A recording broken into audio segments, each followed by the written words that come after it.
Kisalia huko Pwani ni kwamba washikadau katika sekta ya afya kwenye kaunti ya Kwale wanapendekeza kujumuishwa kwa ugonjwa wa kichocho cha uzazi kwa wanawake kwenye taratibu za kudhibiti na kutibu magonjwa ya afya ya uzazi. Hii ni kufuatia ripoti iliyotolewa na kituo cha afya cha LVCT Health baada ya kufanya utafiti wa miaka 2.5 ulioonyesha kwamba ugonjwa huo uliotelekezwa na kutorekodiwa kwenye vituo vya afya unaathiri wanawake wengi. Utafiti wa miaka 2.5 uliofanywa na shirika la LVCT Health katika kaunti za Kwale, Kilifi na Homa Bay umeonyesha ugonjwa wa kichocho cha uzazi kwa wanawake haujarekodiwa na watu kufanyiwa matibabu katika vituo vya afya. Ugonjwa huo ukisemekana kuwa umetelekezwa licha ya kuwa unaathiri watu wengi, huku dalili zake mara nyingi zikifananishwa na magonjwa mengine ya zinaa.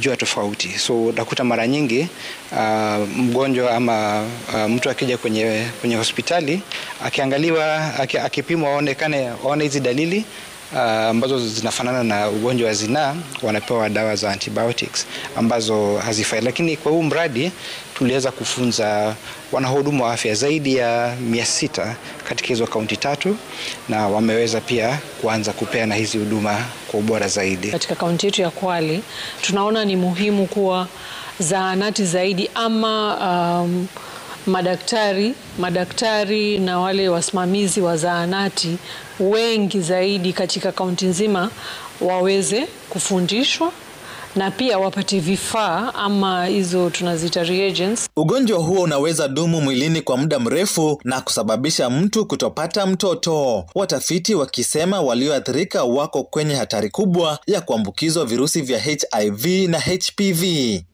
Hapa Kwale, tuanze na hapa Kwale, tuliweza kupima zaidi ya wanawake 2,200 na kati ya hao wanawake 2,200 asilimia 35 walikuwa na huu ugonjwa wa FGS. So tunaona kwamba ugonjwa haukuwa unajulikana, lakini sasa vile tumeweza kutoa hii ripoti siku ya leo, sasa kaunti wataweza kusaidia kujumuisha hizi huduma. Nitawaambia kuwa ugonjwa kichocho upo na pia nitajaribu kuongea nao kwa uwezekano ili waende kule hospitalini, mtu akafanyiwe ile screening ili akaangaliwe.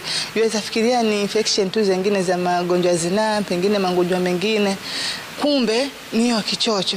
Wakazi wakitakiwa kuwa makini wakati wanatumia maji ya vidimbwi, maziwa na mito ili kuepuka kuambukizwa kichocho.